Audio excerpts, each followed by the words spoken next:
그 요즘 일본에서는 그 루이카스라고 그 루활이라는 모임이 아주 활발하다고 합니다. 이 루활이 뭐냐 하니까 우리말로 하면은 눈물 활동 모임이랍니다. 그래서 제가 이 루활을 그 시사 상식 사전을 찾아보니까 이렇게 설명합니다. 함께 모여 눈물을 흘리며 심신의 치유를 도모하는 활동 모임. 그러니까 이 낯선 사람들이 모여가지고 이제 함께 슬픈 영화를 보고 슬픈 노래를 듣고 또 슬픈 이런 드라마를 보고 이러면서 이제 그 막 시컷 울면서 그렇게 스트레스를 푸는 모임이라는 겁니다. 그 처음 이 모임이 생겼을 때는 여성들이 대부분이었는데 지금은 그 남자들이 한 절반을 차지할 정도로 많은 관심을 갖고 남자들도 여기에 참여를 한다는 겁니다. 이게 글쎄 그 처음 보는 사람들 앞에서 그 슬픈 영화 본다고 막 통곡을 하면서 우는 일이 가능할지 모르겠지만 저는 그 내용을 보면서 이렇게라도 그 마음에 있는 쌓인 스트레스를 그 풀려고 하는 그 현대인들의 그 현실을 보는 것 같아서 좀 마음이 그 씁쓸한 느낌이 들더라고요.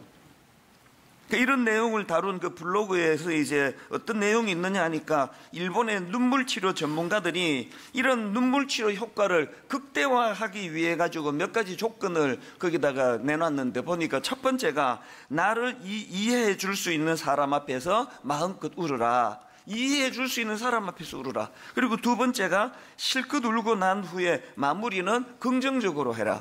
그 다음에 세 번째가 울음 참기를 강요받아온 남자는 더 격렬하게 울어야 한다. 저는 이런 조언 중에서 맨 앞에 나오는 그 나를 이해해 줄 수 있는 사람 앞에서 마음껏 울어라. 그렇게 뭐 루이카스 모임 이런 데서 그냥 낯선 사람 앞에서 슬픈 영화 보고 우는 것도 필요하지만 그 울음을 이해해 주는 사람 앞에서 울어야 그 눈물이 이해받을 수 있는 거 아니겠습니까? 이런 면에서 교회에서 하고 있는 우리 소그룹 다락방 모임이 큰 의미가 있다고 생각을 합니다. 저희 교회는 이 구역 모임을 남자는 남자끼리 여자는 여자끼리 그렇게 따로 모이는 이유가 있습니다. 남편 앞에서 이렇게 울기가 좀 민망할 수 있으니까요.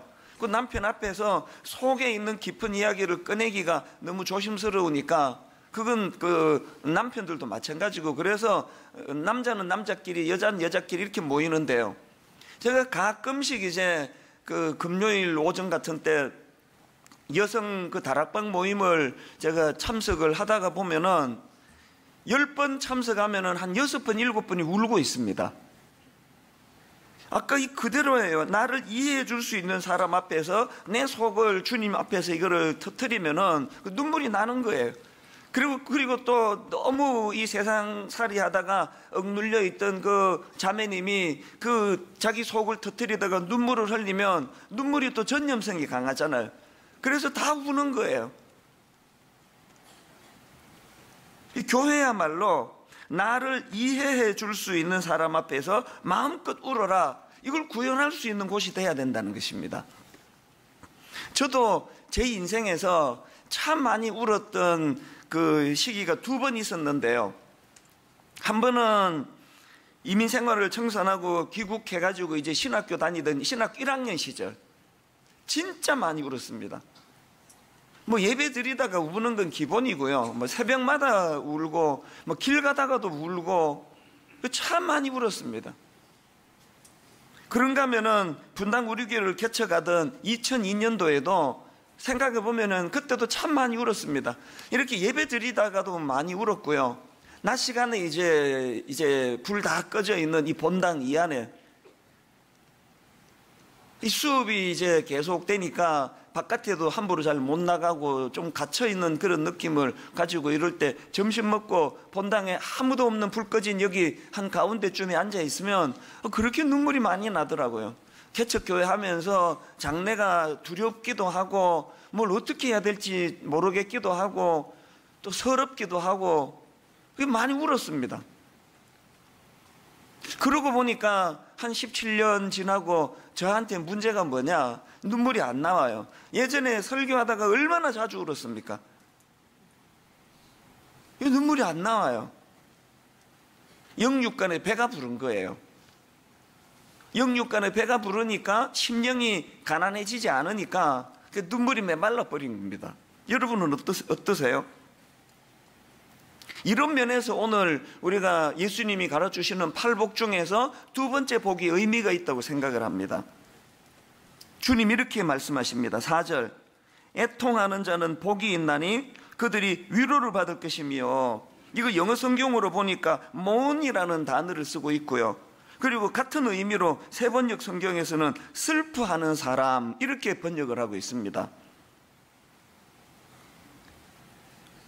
그 여기 나오는 애통하는 사람 혹은 슬퍼하는 사람은 어떤 사람인가? 여러분, 지금 우리가 살펴보고 있는 팔복은요, 각각 8가지 다른 양상이 아닙니다. 각각 8명의 다른 종류의 복을 누리는 사람이 아니고요, 이 팔복은 한 사람이에요. 한 사람. 그 한 사람이 이런 양상도 보이고 저런 양상도 보이고 또 저런 또 다른 또 모습도 보이고, 이것들을 정리해 놓은 게 팔복이거든요. 그러니까 어제 살펴본 그 3절 기억하시죠? 심령이 가난한 자는 복이 있나니 천국이 그들의 것이며, 여기 나오는 심령이 가난한 자, 이 심령이 가난하다는 건 영적인 측면에서의 가난을 말씀드렸는데요. 영적인 측면에서의 가난, 다시 말해가지고 나는 하나님 앞에서 전적으로 하나님을 의지할 수밖에 없는 사람이다. 더 정확하게 말씀드리면 나는 지금 영적으로 완전히 무능한 상태에 빠졌다. 그래서 하나님 의지하는 것 말고는 다른 대안이 전무하다. 대안 없다. 그야말로 자기 자신을 영적으로 완전히 파산한 상태. 이걸 인식하고 이것을 깨닫는 차원에서의 표현이, 이게 심령이 가난한 상태라는 거예요. 이 심령이 가난한 상태에 빠진 사람에게서 볼 수 있는 게 애통이라는 겁니다. 이 흐름을 아시겠죠? 어제는 A라는 사람의 모습이고 오늘은 B라는 사람의 모습이 아닙니다. 여러분 내면에 진짜 하나님 앞에서 정말 나는 심령이 가난하다, 이런 생각을 하고 계시면 저절로 나오는 게 눈물이에요. 애통함입니다. 애통함. 그냥 일본 사람들처럼 이상하게 인위적으로 모여가지고 그런 슬픈 노래 틀고 이 쥐어 짜가지고 흘리는 눈물이 아닙니다. 길 가다가도 눈물이 나는 거예요. 영적으로 파산당한 나 같은 걸 어떤 은혜로 신학교까지 인도해 주시는가, 그 감격을 생각하면 저절로 눈물이 나는 거예요. 다윗이 그 자신의 죄를 참회하면서 쓴 시편 6편 6장에 보니까 6절에 보니까 내가 탄식함으로 피곤하여 밤마다 눈물로 내 침상을 띄우며 내 요를 적시나이다. 이게 바로 애통하는 자의 모습이고요, 이게 바로 애통할 수 있었던 다윗의 내면 속에 있었던 심령이 가난한 모습이에요. 이런 면에서 저나 여러분도 정말 우리 자신의 연약함을 놓고 회개하고, 회개할 때 그 눈물로 내 침상을 띄우고 눈물로 내 요를 적시나이다. 오늘 이런 면에서 저나 여러분이나 할 것 없이 오늘 수많은 그리스도인들을 보면 너무 메말라 있습니다. 메말라 있으니까 상대방의 조그만한 허물 실수도 그냥 팍 짜증으로 튀어오르는 거예요. 온 사람들이 다 짜증 덩어리예요. 어제 제가 야곱을 다윗이라고 그렇게 여러 번 해가지고 어떤 분이 게시판에 글 쓴 그런 건 웃자고 하는 거예요. 그건 웃자고 하는 거기 때문에 저도 그거 재밌게 보는데요. 수면이 짧고 그러다 보면 그럴 수도 있지 내 속으로 생각했는데, 수면이 안 짧을 때도 내 맨날 그런다는 걸 알고 할 말이 없어졌는데요. 그런 게시판이 10번 100번도 유쾌한 거예요. 그런 오늘 우리들이 영적으로 메말라 있기 때문에 상대방의 조그만한 실수도 바로 직격탄을 날리고 이런 것들이 다 지금 눈물이 말라가지고 생겨나는 건조한 현상이에요. 여러분, 눈물이 많이 회복이 되면요, 아내가 실수하고 하는 게 그렇게 짜증으로 팍 튀지 않는 걸 알아요. 그 눈물로 그걸 다 적셔줘 버리기 때문입니다.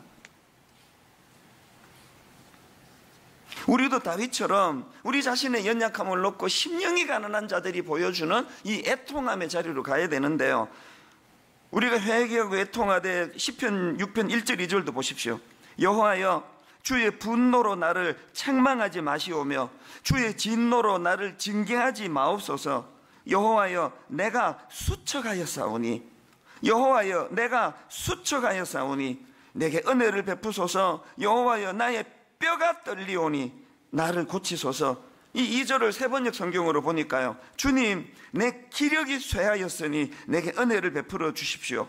내 뼈가 마디마다 떨립니다. 주님, 나를 고쳐주십시오. 여러분, 오늘 내 기력이 쇠하였으니, 우리가 하나님 앞에 뼈 마디마디가 아플 정도로 내 자신의 영적인 파산 상태, 껍데기는 화려한데 사람들이 다 나보고 목사님 이렇게 부르는데, 그러나 내 내면은 하나님 영적인 파산 상태, 정말 심령이 가난한 상태입니다. 그래서 하나님, 은혜를 구하며 내 뼈 마디마디가 아프고 떨릴 정도로 탄식하며 회개의 자리로 나아갈 때에 주님, 나를 불쌍히 여겨주시기를 원합니다.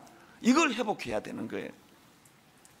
어제 특세 첫날에 성도님들에게 먼저 우리가 비워야 된다.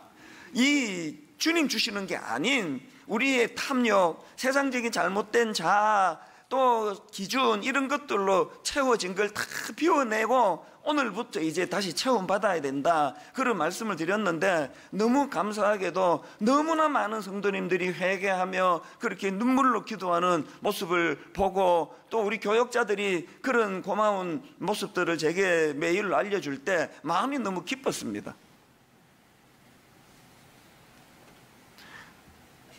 길 가다가도 눈물이 나고, 그러다 막 사람들이 막 오해할까봐 막 눈물을 참고 삼키고, 그런 저의 신학교량의 시절이 왜 그리움으로 남아 있습니까? 이거 회복해야 될 거 아니겠습니까? 그러기 위해서 오늘 하나님, 우리 자신의 연약한 다윗처럼, 아버지, 내가 주님 앞에 범죄했습니다. 하나님, 내가 그런 엄청난 그런 도덕적인 죄를 범하지 않았다 할지라도, 아버지, 내 심령 속에 그 산상수훈 마태복음 5장부터 7장, 요즘에 저는 그 출퇴근하면서 그거를 음성으로 계속 듣고 있는데요, 어제 딱 주님의 말씀 하나가 딱 꽂히는 부분이 있더라고요. 산상수훈에서 여자를 보고 음욕을 품는 그게 간음이다. 얼마나 우리에게 높은 도덕성을 요구합니까? 하나님이 우리를 이 세상에 정화 적용을 하는 소금이라는 너무나 높은 존재감으로 인식하시기 때문에 그런 고급 장교에게 요구하는 요구를 하는 거예요. 그 금방 입대한 이등병한테는 그런 고난도의 훈련 시키지도 않아요. 우리는 주님이 이런 쫄딱으로 생각 안 하세요. 우리는 주님이 우리를 고급 장교로 생각하기 때문에 음욕을 품는 거, 그것도 죄다. 여러분한테 이게 어떤 분에게는 해당이 되고 어떤 분에게 해당이 안 될 거예요.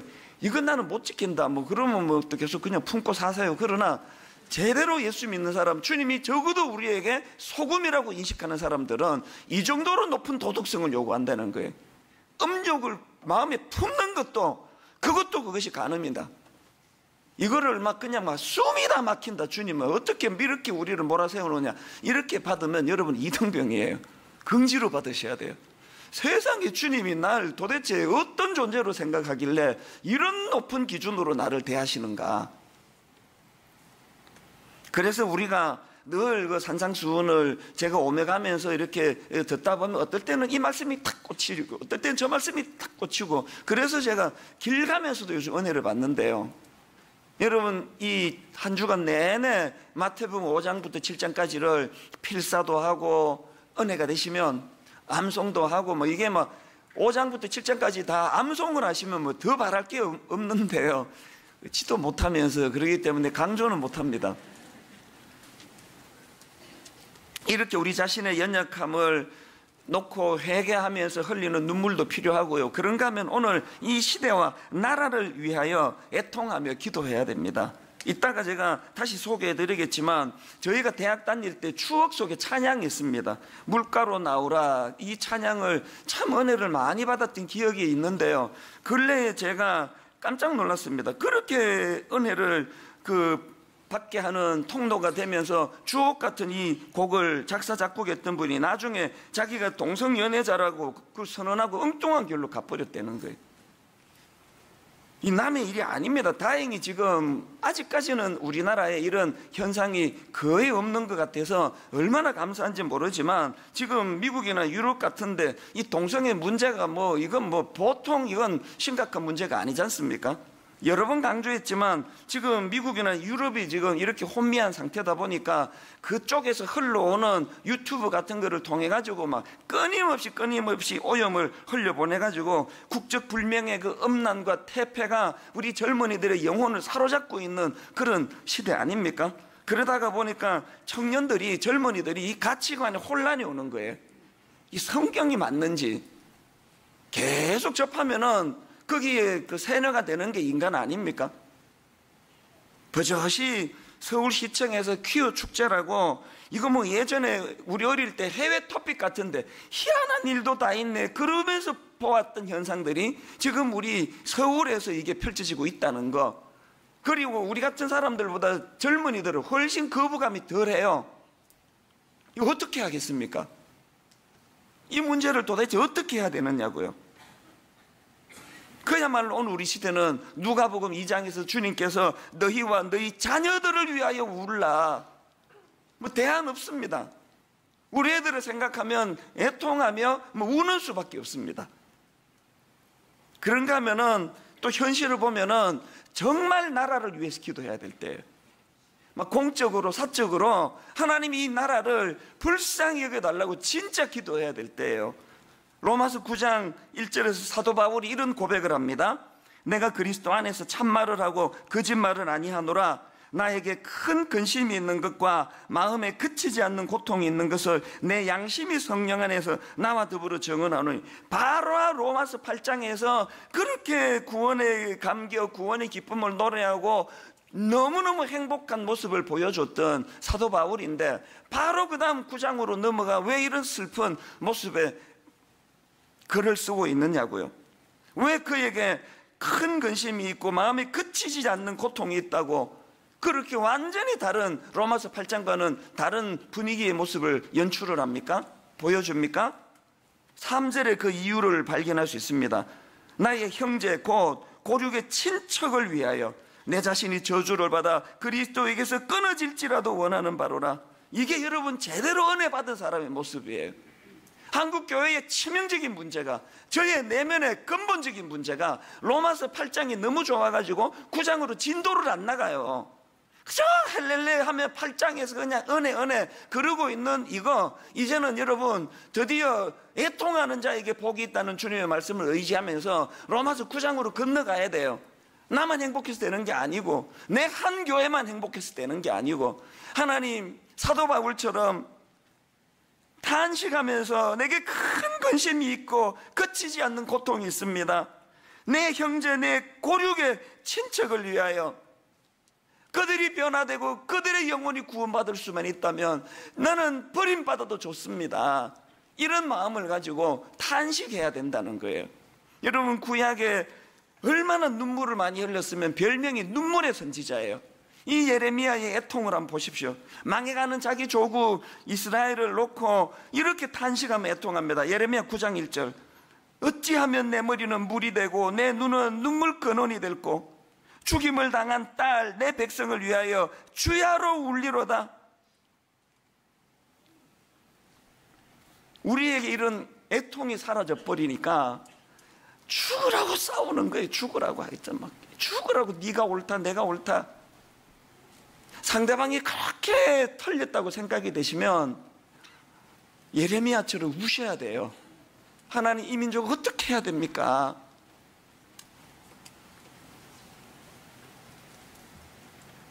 계속 끝없는 논쟁으로는 문제가 해결되지 않습니다.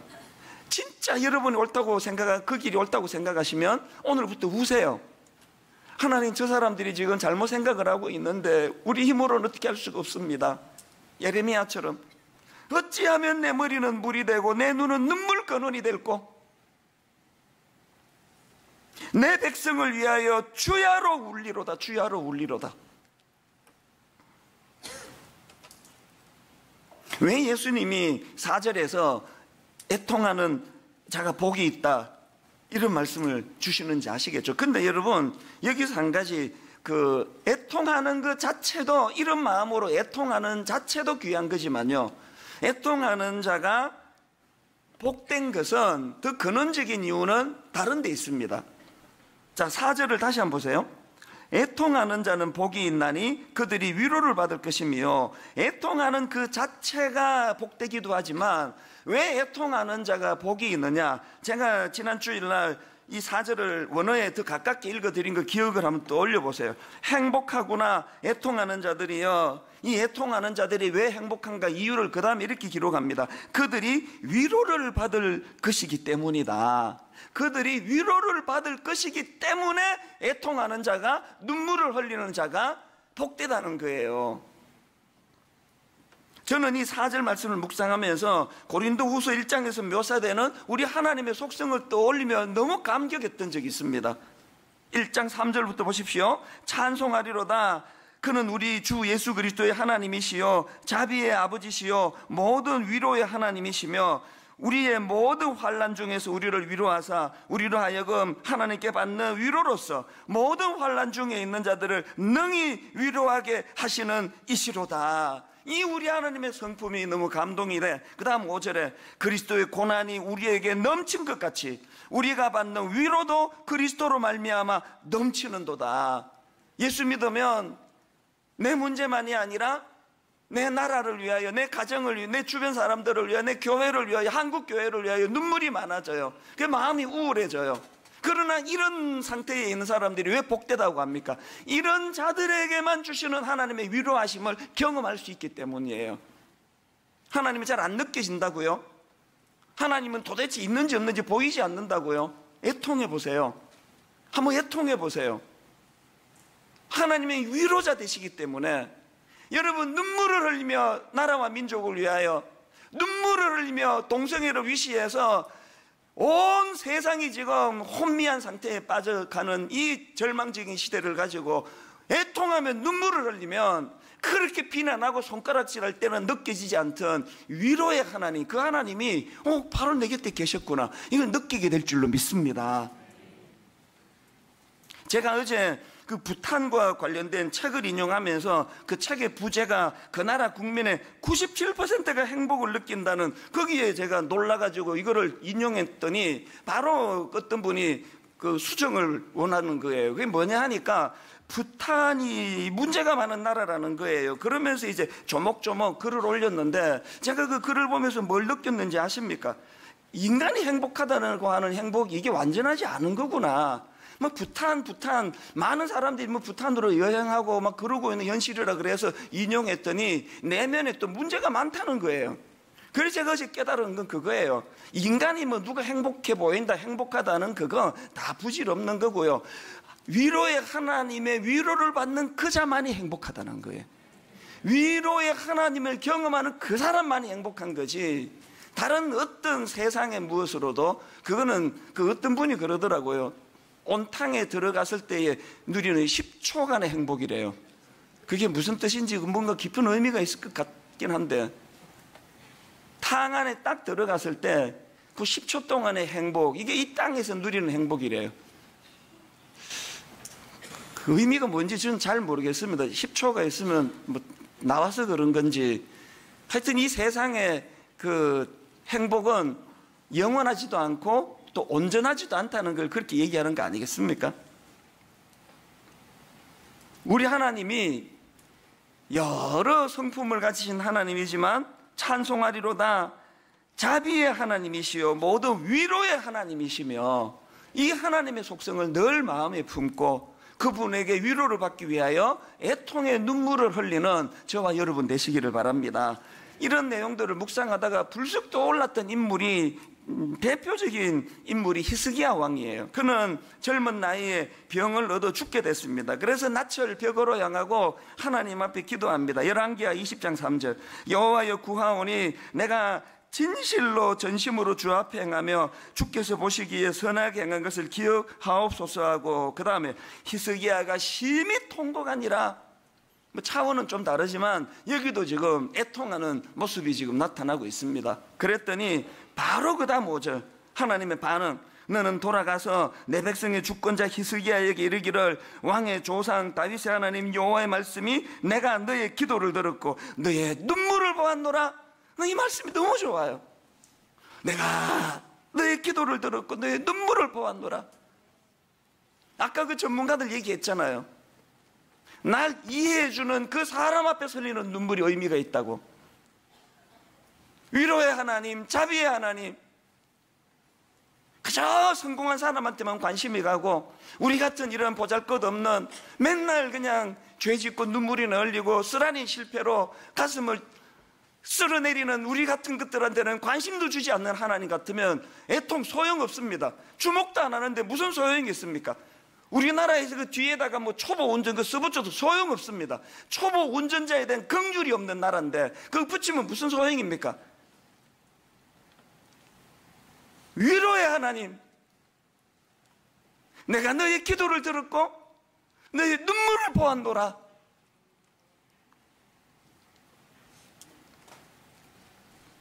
지난주 금요일인데요, 이제 이런 말씀들을 묵상을 하다가 참고 책을 한 권 사야 되겠다. 그래서 이제 드림센터를 나와가지고 서점을 가는데 이제 이런 생각들을 계속 하고 있었기 때문에 아까 언급했던 그 대학 시절에 불렀던 오래 잊고 있던 이 찬양이 툭 터진 제 머리에 길을 가고 있는데, 주 예수 오셔서 내 슬픔 아셨네, 나의 앞일도 내 주 아셨네. 이렇게 시작되는 찬양이에요. 나 주를 버리고 떠나갔었네, 주님 약속대로 날 붙드셨네, 주 말씀하네, 너 물가로 곧 나오라, 내게 오라, 내 목마른 것을 내가 채우리라. 어둠에 헤맬 때 흘리던 너의 눈물, 그 눈물을 위해 내가 죽었노라. 가사도 다 기억도 못하겠고요. 그냥 이제 뜨듬뜨듬 길 가면서 이 찬양을 부르다가 맨 마지막에 한 대목이요, 어둠에 헤맬 때 흘리던 너의 눈물, 그 눈물을 위해 내가 죽었노라. 이 대목이 툭 터진 거예요. 이제 길을 가고 있는데 그 점심때 무렵이라가지고 막 젊은 직장인들이 막 쏟아져 나오는데 길 가면서 그 사람들 앞에서 제가 이 눈물을 보이면 그 너무 창피하니까 막 눈물을 울지 않으려고 애를 많이 쓰는데 가사도 기억이 안 나고, 근데 그때 이 한마디가 너무 선명한 거예요.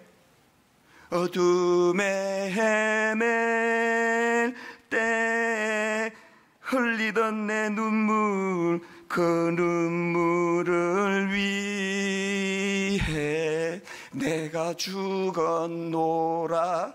우리 하나님이 위로의 하나님이시라는데요, 저도 그렇게 건성으로 위로할 때가 많아요. 바쁜데 막 와서 목사님 이런 일이 있다 그러면 등 두드려주고 힘내라 그러고 빨리빨리 내 길을 갈 때가 많습니다. 주님의 위로는 이런 건성건성 위로가 아니에요. 주님이 어둠에 헤맬 때 흘리던 내 눈물을 닦아주시기 위하여 그 눈물을 위해 내가 죽었노라. 십자가라는 어마어마한 대가를 치르시고, 십자가라는 어마어마한 대가를 통해서 우리의 눈물을 닦아주시는 주님. 그래서 이 가사 가운데 어둠에 헤맬 때 흘리던 그 눈물 바로 앞에 이런 내용이 나옵니다. 나 주를 버리고 떠나갔었네, 나 주를 버리고 떠나갔었네, 그런데 주님 약속대로 날 붙드셨네, 그런데 주님 약속대로 날 붙드셨네. 그리고 주 말씀하시는 거예요. 너 물가로 나와라, 너 목마른 것을 내가 채우리라. 이 베드로를 가지고 만든 찬양 같지 않습니까?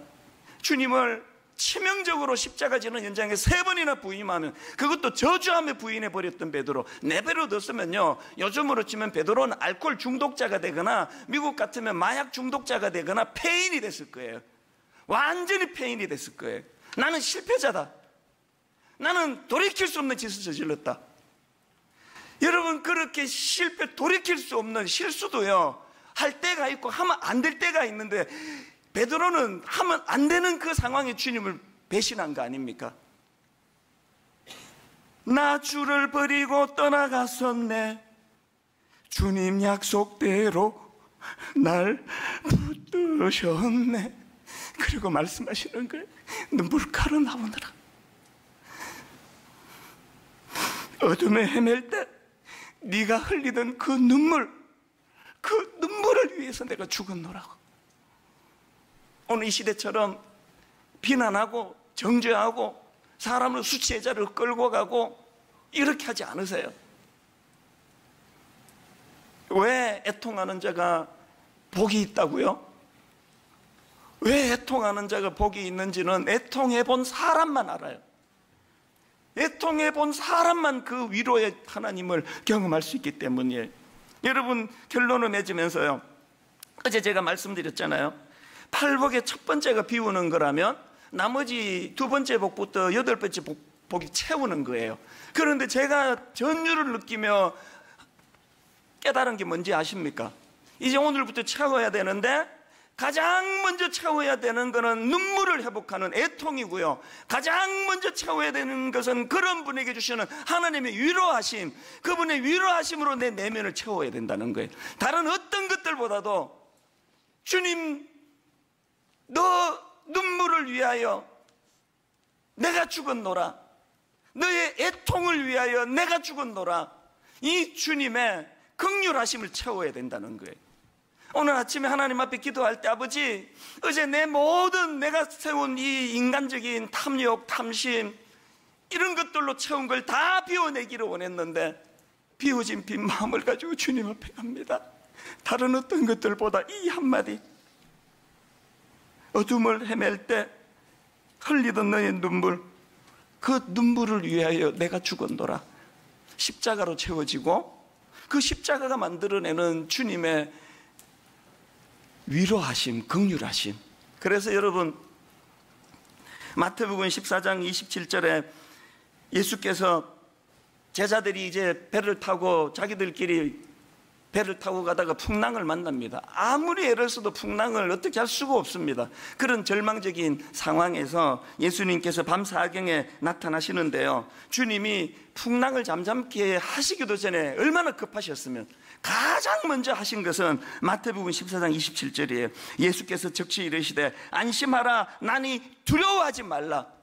얼마나 이 말씀을 하고 싶으셨으면 풍랑을 잠잠케 하기도 전에 이 말씀부터 하세요. 이게 애통하는 자에게 주시는 주님의 위로하심이에요. 고난 중에 계세요? 고난을 고난으로 맨날 그걸 껴안고 다니지 마세요.